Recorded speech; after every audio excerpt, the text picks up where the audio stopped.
Sud Radio, l'invité politique,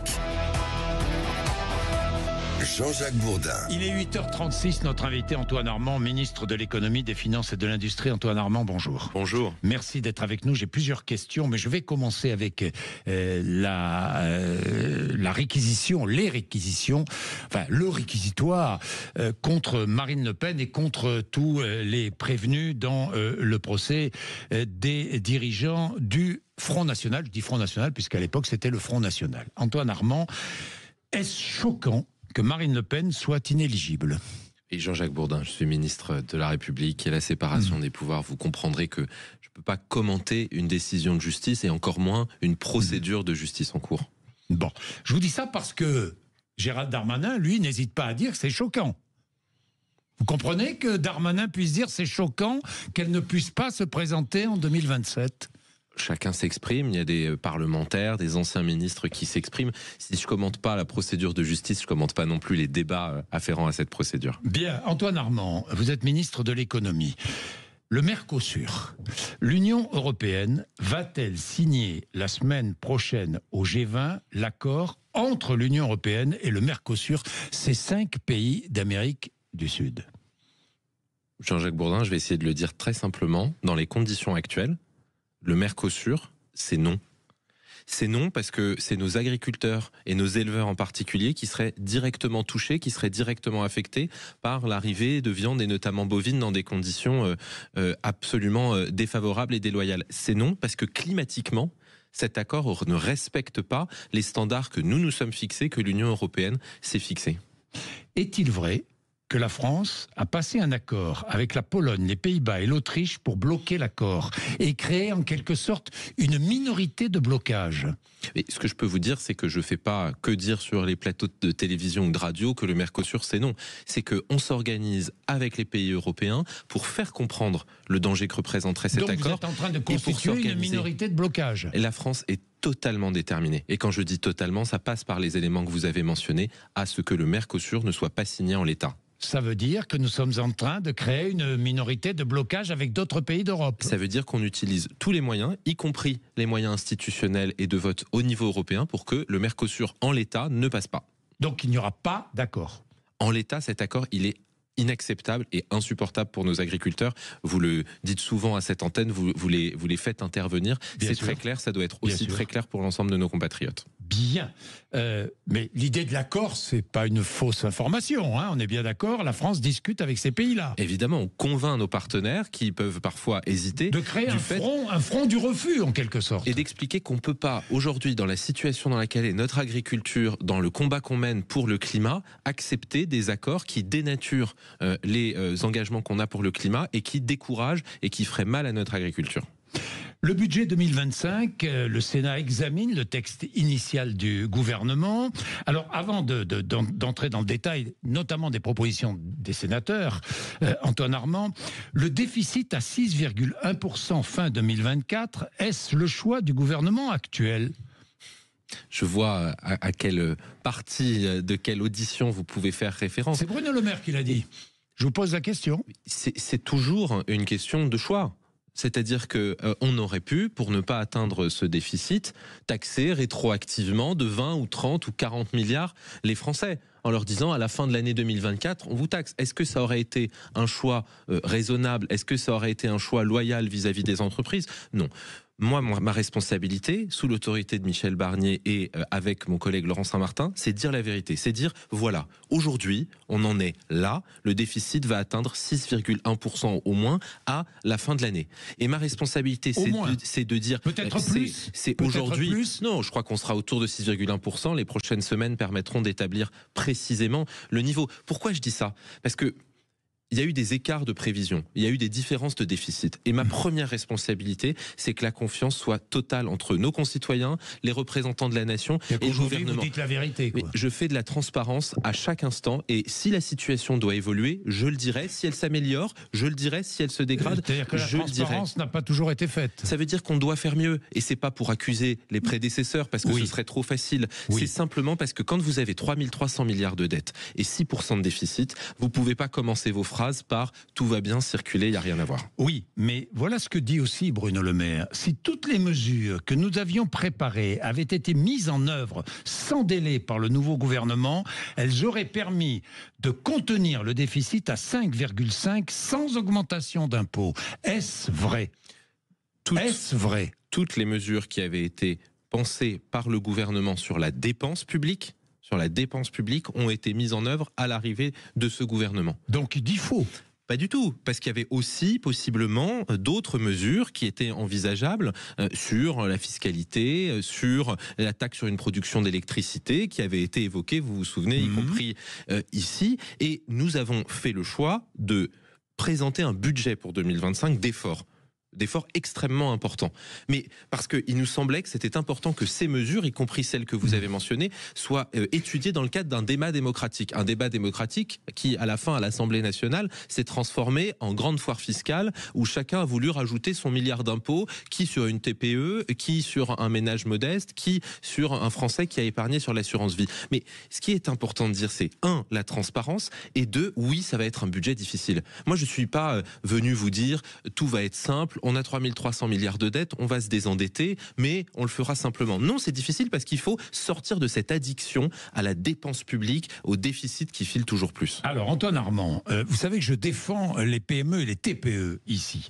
Donc, j'ai besoin de savoir ce que vous leur proposez, ce que vous leur dites. Le crédit d'impôt recherche sera durci, si j'ai bien compris. Alors, vous confirmez ? Je voudrais leur dire une chose avant, si vous me permettez. Oui, c'est que les chefs de TPE, PME font 90% de l'emploi en France. Oui. Ils font tourner la boutique France au quotidien. Donc il faut leur dire 1, merci, et 2, on va vous aider. Ça, c'est la première chose. Alors comment ? En durcissant le crédit d'impôt recherche et en encourageant, par exemple, les jeunes entreprises. Alors, d'abord, exactement, on va avoir une petite évolution du crédit d'impôt recherche très marginale, très légèrement, mais qui nous permettra d'utiliser cet argent pour le crédit d'impôt innovation qui touche les TPE, PME et les jeunes entreprises innovantes. Parce qu'il faut aussi sortir de l'idée selon laquelle il y aurait que les grands groupes, que les entreprises de taille intermédiaire qui sont indispensables, qui innovent. Les TPE, PME, moi je le vois tous les jours dans mon territoire de Haute-Savoie, ils innovent, ils créent de l'intelligence artificielle, de la numérisation, de la transition écologique. Donc il faut les aider sur l'innovation. Mais je vais vous dire quelque chose, à mon avis, la première chose qu'il faut rappeler toujours et toujours, c'est que la première attente des chefs de TPE, PME, c'est la simplification. C'est qu'on vit dans un monde où il y a trop de normes et pas assez de travail. Vous allez en supprimer. Ma responsabilité, c'est de faire moins de normes et plus de travail. Quelles normes, par exemple, vous allez supprimer ? J'aurai l'occasion dans les prochains jours de présenter une manière de faire et une méthode, parce que c'est pas moi, dans mon bureau de ministre de l'économie, qui doit décider quelles normes on supprime. On va associer les TPE, les PME avec mon collègue Guillaume Kasbarian. Vous allez comment ça va se passer ? Pour les réunir et pour absolument dire telle norme et telle norme. 1, simplifions. Et 2, moi j'ai pas peur de le dire ici. Oui, simplifier, c'est aussi supprimer des normes. C'est aussi dire à un moment donné... Vous allez supprimer des normes. Mais c'est aussi dire à un moment donné qu'on est en train de plonger l'économie française dans le formol. Et moi, ma responsabilité, c'est de lui donner de l'oxygène, en particulier aux TPE et aux PME. Vous ne toucherez pas aux conditions de transmission d'entreprise. On est bien d'accord, hein, Antoine Armand ? Quand vous vous comparez avec l'Allemagne, vous voyez qu'il y a parmi les différences le fait qu'en Allemagne on transmet bien les entreprises et notamment familiales. Ça permet de donner de la vision de long terme. Ça permet de se dire je vais investir sur 10-20 ans. Donc croire que c'est en pénalisant la transmission des entreprises en France qu'on va améliorer l'économie ou la société, c'est se tromper complètement. Il faut préserver les dispositifs qui existent qui permettent de transmettre les entreprises. Réduction des exonérations de cotisations sociales ? Qu'est-ce que vous allez faire avec les cotisations sociales ? Aujourd'hui en France, quand vous voulez augmenter un salarié au SMIC de 100 €, il vous en coûte presque 400 €. Inutile de vous dire que quand vous êtes un chef de TPE, PME volontaire qui se dit je veux augmenter mes salariés, à cause du profil des exonérations, vous êtes comme pris à la gorge.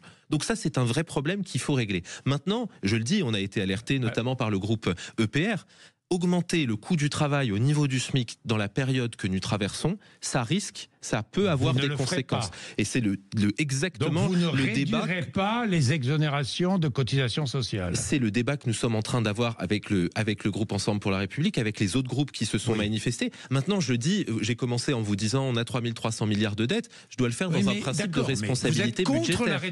Vous êtes contre la réduction ? J'essaye de trouver la voie de passage avec mes collègues Laurent Saint-Martin sous l'autorité du Premier ministre pour continuer à avoir un budget qui permet d'arriver à 5% de déficit, certes, et qui aide au maximum l'économie et donc qui pénalise au maximum les chefs d'entreprise qui essayent de mieux payer leurs salariés. Ce qui veut dire que si on réduit certaines des mesures qui sont prévues, il faut trouver des mesures en face. Il faut trouver des mesures d'économie. Il faut trouver des mesures pour travailler davantage. Il faut accompagner la société vers plus de travail et moins de normes et pas vers plus de normes et moins de travail. Bien, 5 milliards d'euros d'économies demandées aux collectivités locales. On est bien d'accord. C'est le projet initial. Sur ces 5 milliards. C'est le projet initial du gouvernement, comme vous l'avez dit. Ça proteste. Le débat arrive maintenant au Sénat, qui est la chambre qui représente les collectivités. On va avoir un débat au Sénat. Certaines propositions seront faites. Moi, j'ai dit quelque chose depuis le début. Si on arrive à remplacer des mesures qui freinent l'investissement ou des mesures qui sont de la fiscalité par des économies en dur, des économies de fonds, le jour de carence, d'autres économies sur le transport sanitaire. Si on trouve des mesures fortes pour remplacer certaines mesures qui pénalisent l'investissement, je serai le premier à les retenir, à les instruire et à les garder. Maintenant, vous savez, c'est souvent plus facile de parler d'économie que de faire des économies. Alors, quelques questions directes. Le tarif de l'électricité, les tarifs de l'électricité, est-ce que ça va augmenter comme prévu au mois de février ? Alors, les tarifs de l'électricité ne vont pas augmenter. Les tarifs de l'électricité vont baisser pour 80% des Français. Pour 80%, ça va baisser en février. En février. 10%, c'est pour les prévu 10% restants qui sont aux offres libres de marché, c'est-à-dire qui ne sont pas aux tarifs réglementés, qui ont eu des baisses extrêmement importantes. Pour certains, ce sera stable. Pour d'autres, il y aura une hausse. Mais c'est important de le dire parce que c'est pas parce qu'il y a des mesures qui sont prises sur l'électricité que le tarif de l'électricité va augmenter. Il va baisser pour 80% des Français. 10% la baisse ? À peu près. Non, c'est à peu près. Entre 9 et 10%. Entre 9 et 10%. Bien. Est-il vrai que vous réfléchissez au lancement d'un grand emprunt public ? Si l'emprunt public doit servir à financer la dette, je vous le dis clairement comme ministre des Finances, c'est pas absolument pertinent. Pourquoi ? Parce qu'aujourd'hui, la France se finance correctement pour le marché. Si la question, c'est comment on finance notre économie, on a eu beaucoup de débats sur la question industrielle bien sûr. Pour financer notre économie. En France, on a un système social qui fait qu'on a moins d'épargne qui sert à financer l'économie. Là, les sujets sont ouverts. C'est pour ça que le Premier ministre a parlé d'un livret industrie. Pourquoi il a parlé d'un livret industrie ? Parce qu'on a aujourd'hui en France besoin d'installer plus d'usines et qu'on a besoin d'avoir les financements d'abord privés. Donc, pour installer pour avoir les ces financements, usines. Vous êtes prêt à lancer un grand emprunt public ? Ça doit d'abord passer par l'épargne. Et c'est on a aujourd'hui un taux d'épargne très important en France. Oui. Pourquoi ? Comment allez-vous diriger cette épargne vers l'investissement ? C'est la mesure annoncée par le Premier ministre qui s'appelle le livret industrie, qu'il aura l'occasion lui-même de présenter dans les prochaines semaines, au début sans doute de l'année 2025. Vous comprendrez que je laisse la primeur au Premier ministre, Jean-Jacques Bourdin. Sinon, je ne pourrais plus revenir sur Sud Radio pour vous parler d'autres mesures. Ce qui est important de dire ici, c'est qu'on a beaucoup d'épargne et qu'on a une possibilité d'utiliser l'épargne des Français pour financer l'usine à côté de chez eux. Et ça a beaucoup de sens, et ça sert l'industrie française. Est-ce que vous renoncez, vous écartez la piste du lancement d'un grand emprunt public ? C'est pas aujourd'hui à l'ordre du jour. Parce qu'on travaille sur ce livret industrie. Et je ne vais pas commencer par vous dire tout ce qui n'est pas possible, alors que la vérité, c'est qu'on a besoin de travailler davantage et d'investir davantage dans notre économie. Ah, justement, travailler davantage. Est-ce que vous êtes favorable à la suppression d'un jour férié ? Je crois que sur une question aussi importante, l'étape numéro 1, c'est de rappeler qu'on travaille moins en France que dans d'autres pays. Qu'on travaille collectivement moins. Ça veut dire quoi ? Ça veut dire que le taux d'emploi en France, il est plus bas qu'aux Pays-Bas, qu'en Allemagne. Et deuxièmement, que pour ceux qui travaillent, la durée du travail, est inférieure. Plutôt 1500 heures en France, 1570 dans l'Union européenne, 1700 dans l'OCDE. Est-ce que ça doit prendre la forme d'un jour supprimé ? Est-ce que ça doit prendre la forme de plusieurs minutes par jour ou par semaine en plus? 7 heures de travail en plus propose le Sénat par an et par salarié, 7 heures par actif, 7 heures de travail en plus pour financer l'autonomie. Je trouve que c'est une proposition qui est intéressante, qui est judicieuse. Vous la retenez ? Et qui, On va avoir le débat parce qu'il faut évidemment regarder le détail. Antoine Armand, mouillez-vous, vous la retenez ou pas? Je ne vais pas vous dire ici qu'on la retient alors qu'on doit la travailler ensemble. Ce que je vais vous dire ici, c'est que toutes les propositions qui vont dans le sens de dire il faut travailler davantage, on en prend acte, on les étudiera. Pourquoi? Parce que c'est pas juste une question budgétaire. Parce que j'entends ce que certains disent. Ils disent très bien, ils n'arrivent pas à faire des économies dans la dépense publique, donc ils nous demandent de travailler davantage. Là, je vous parle d'une question économique. On est dans un pays qui ne travaille pas assez. Mais on est dans un pays qui ne libère pas le travail. Alors comment allez-vous faire pour encourager les Français, aider les Français, pousser les Français, comme vous voulez, à travailler plus? D'abord, il faut arrêter de les décourager à travailler plus. Je vous donne 2 exemples qui m'ont beaucoup frappé. Premier exemple, vous savez peut-être qu'en France, dans la loi, il est inscrit qu'on ne peut pas faire plus d'un certain nombre d'heures supplémentaires. En moyenne, j'allais y venir. En moyenne 4 heures par semaine. Je vous donne un autre exemple. Quand vous n'êtes pas en emploi et que vous voulez travailler 220 heures. Exactement. Ça veut dire qu'en moyenne, dans l'année, vous ne pouvez pas travailler plus de 4 heures supplémentaires. Même si vous, salarié, vous êtes d'accord et que votre employeur est d'accord. Dans quel pays où les salariés ont besoin de plus de pouvoir d'achat et où les employeurs ont besoin d'activité, il y a des normes comme ça qui empêchent chacun de travailler davantage? Alors, question, est-ce que vous allez défiscaliser totalement les heures supplémentaires? C'est une question qui est aussi une question budgétaire. Oui, mais d'accord, mais est-ce que vous êtes favorable à cela, à la défiscalisation totale des heures supplémentaires? Je crois qu'on ne peut pas s'interdire les débats qui consistent à travailler davantage dans notre pays. Et je vous donne un autre exemple qui me paraît extrêmement important. Pour encourager le travail, des heures supplémentaires très bien payées et défiscalisées. Enfin, pardon, mais avant cela, on fait sauter le plafond. Mais avant cela, il faut quand même regarder les normes qui aujourd'hui nous empêchent de travailler davantage. Je vous donne un autre exemple que je trouve très frappant, un exemple très concret. Quand vous n'êtes pas en emploi, vous pouvez vouloir travailler pour plein de raisons, moins de 24 heures par semaine. Parce que vous avez des enfants à garder, parce que vous avez des proches à aider, etc. La loi l'interdit, Jean-Jacques Bourdin. Il y a des dérogations, mais la loi interdit de travailler moins de 24 heures par semaine. Mais pardon, mais si le salarié est pour, si l'employeur est pour, pourquoi est-ce qu'on interdirait aux gens de travailler un certain nombre d'heures par semaine qui leur convient à eux? On est dans une société qui évolue, où on a des rythmes de vie, des rythmes de travail différents. Il faut libérer ça, il faut libérer le travail. Ça veut dire que vous allez permettre aux salariés de travailler plus, on est bien d'accord, par la loi. Ça veut dire qu'il faut ouvrir les débats sur lesquels souvent, au lieu d'avoir la discussion posée qu'on a ce matin, on entre dans la polémique de dire, comme ça arrivera sûrement après certaines de ces déclarations, il veut pénaliser les uns, il veut pénaliser les autres. Ce que je veux, moi, c'est que aider les Français qui veulent travailler plus à pouvoir le faire. C'est votre idée? Mon idée, c'est que dans un monde où vous avez l'Amérique de Trump et la Chine de Xi Jinping, si vous voulez que la France s'en sorte, il faut que l'Europe, que la France produisent davantage et une meilleure croissance. Et donc aussi, oui, que la France travaille davantage. Vous êtes ministre de l'économie, vous voyez les plans sociaux se profiler à l'horizon. Hein. Je pense à Michelin, mais à tant d'autres. Hein. Michelin, c'est emblématique. Tant d'autres. Plans sociaux en pagaille, c'est dit par le gouvernement, par un membre du gouvernement. Plans sociaux en pagaille, Antoine Armand? On est dans une situation mondiale européenne qui fait qu'il y a une pression énorme, c'est le cas de Michelin, c'est le cas d'autres entreprises, qui s'appliquent. La première cause, il ne faut pas avoir peur de le dire ici, la première cause, c'est la compétitivité du pays. Autrement dit, quand les situations font que pour une entreprise, c'est plus difficile, plus coûteux de produire en France, parce qu'il y a des impôts, parce qu'il y a des normes, eh bien, les entreprises ne sont pas incitées à rester. Ça, c'est la solution de long terme. Sur le court terme, mon travail, ma mission avec le ministre de l'Industrie, avec la ministre du Travail, c'est d'accompagner chaque cas. Pourquoi? Pour 1, trouver des repreneurs à chaque fois que c'est possible. Pour 2, accompagner les salariés. Et 3, faire de la reconversion de sites. On a lancé un certain nombre de programmes. J'en parle parce que c'est extrêmement important. Parfois, on trouve une solution. C'est le cas de Nifus Aluminia en Savoie. C'est le cas d'autres entreprises qui l'ont annoncé récemment. Parfois, c'est pas possible. Et là, c'est une reconversion de sites. Le gouvernement a annoncé hier 1,6 milliard d'euros pour la décarbonation des sites. C'est-à-dire qu'au moment où les entreprises se disent, est-ce que je reste en France ou est-ce que je vais investir ailleurs? Le gouvernement est là pour dire, quand vous faites l'usine de demain, quand vous restez en France, l'État vous soutient parce que produire en France et produire écologique, ça c'est l'industrie de demain, ça c'est des emplois pérennes.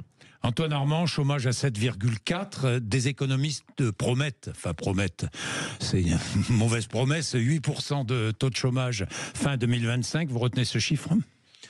Je ne prédis pas. Oui. Je constate un point. Le chômage est aujourd'hui à peu près stable. C'est quand même le plus bas niveau depuis 40 ans. Si on veut qu'il continue à baisser, si on veut... il ne baisse plus, là. Si on veut qu'il continue à baisser... même légèrement augmenté. Justement, si on veut reprendre ce combat-là, ça doit passer par le fait que les personnes qui ne sont pas en emploi aujourd'hui, les inactifs, comme on dit, les personnes qui sont sans emploi, sans travail, sans formation, soient mises au travail. Il y a eu la réforme du RSA qui permet l'accompagnement de ceux qui travaillent. Il faut encourager les gens à travailler et il faut, je le dis très simplement, que les aides payent moins que le travail. Vous en êtes où? Elle est en train d'être appliquée. Il y a déjà des premiers résultats dans l'Est et dans le Nord de la France qui montrent l'efficacité. C'était le principe de la loi que nous avons adopté, bien sûr. Mais la loi, elle a suivi son cours, elle est aujourd'hui en œuvre. Pourquoi c'est important? Parce que je ne peux pas vous dire une minute avant, il faut que les personnes qui travaillent davantage, sans regarder qu'il y a des gens en France qui ne travaillent pas et qui peuvent contribuer à l'effort national. Est-ce que vous êtes favorable? Les grèves aussi sont annoncées, des grèves partout. Est-ce que vous êtes favorable à l'encadrement du droit de grève dans les transports pendant les vacances de Noël, par exemple?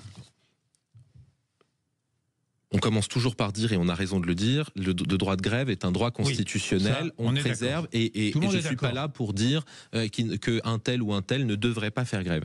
Maintenant, quand vous êtes un Français, une Française qui travaille toute l'année, et que les 10 jours où vous avez prévu d'aller voir votre famille dans le centre de la France, dans le Nord, et qu'il n'y a pas de service qui permet de le faire, même pas un minimum de service, je pose la question. C'est au ministre des Transports d'y répondre, de l'instruire. Mais je le dis aussi comme ministre de l'économie. Il n'est pas entendable pour moi que les pays soient mis à l'arrêt ou soient dans des situations aussi... Il y a déjà un encadrement. Je crois qu'il faut qu'on regarde... Il y a un service minimum, mais minimum. Mais je crois qu'il faut qu'on regarde posément si ce service minimum peut être amélioré, comment il se décline concrètement en tout état de cause. Amplifié. Et en tout état de cause, il faut penser aux Françaises et aux Français qui seront directement pénalisés au quotidien dans leurs vacances. Pas opposé, je change ma question, à l'encadrement. Mais il y a aujourd'hui des mesures. Regardons les mesures telles qu'elles sont et nous verrons ensuite si elles peuvent être améliorées. Ce sera au ministre des Transports d'y répondre. Le gouvernement a renoncé à geler les retraites pendant 6 mois. Laurent Wauquiez, qui n'est ni Premier ministre ni ministre, a imposé ce choix. Est-ce que vous l'avez appris en regardant TF1 ? Comme ministre de l'économie et des finances, je suis évidemment pleinement associé aux discussions sur ces sujets. On a eu des discussions, notamment avec le groupe de la droite républicaine. Je ne vais pas commenter les faits et la méthode. Ce qui compte... Et la méthode, pourquoi ne pas la commenter? Elle vous a déplu, la méthode? Non, parce que c'est pas... Est-ce qu'elle vous a déplu? Parce que c'est pas le lieu. Non, je suis pas... Je crois que ce qui est important, c'est de se dire que les petites retraites, dans un effort collectif important, vont être protégés davantage. Et que oui, c'est une négociation qu'on a eue, une demande qui a été faite par le groupe du SMIC seront moins protégées et moins revalorisées que prévu. On a fait des propositions au groupe de la droite républicaine, c'est celle qui a été retenue par le groupe de la droite républicaine, dont acte. Dont acte. Je termine avec Elon Musk, nommé par Donald Trump ministre de l'efficacité gouvernementale. Guillaume Kasbarian a félicité Elon Musk et dit avoir hâte de travailler avec lui. Vous aussi ? C'est l'homologue de Guillaume Kasbarian. Oui, c'est normal que Guillaume Kasbarian félicite son homologue. Mais faire des économies, ça vous parle aussi. Oui, mais vous posez une question fondamentale qui est dans quelle situation demain on sera et comment nous allons travailler avec les États-Unis de Donald Trump. Nous sommes des Français et des Européens responsables. On est là pour protéger l'Europe, défendre les intérêts européens, évidemment. Et on a aussi une question qui est celle de l'Asie et de la manière dont l'Europe et les États-Unis doivent s'entendre commercialement, offensivement, industriellement pour tenir. Un adversaire commun. Et ça, c'est pas des adversaires, c'est des concurrents qui ont des politiques extrêmement agressives. On a pris des tarifs douaniers en Europe. Moi, beaucoup plus fort, beaucoup plus vite. Bien, merci Antoine Armand d'être venu nous voir ce matin sur l'antenne de Sud Radio. Il est 9h maintenant, Patrick Roger est là juste après les informations.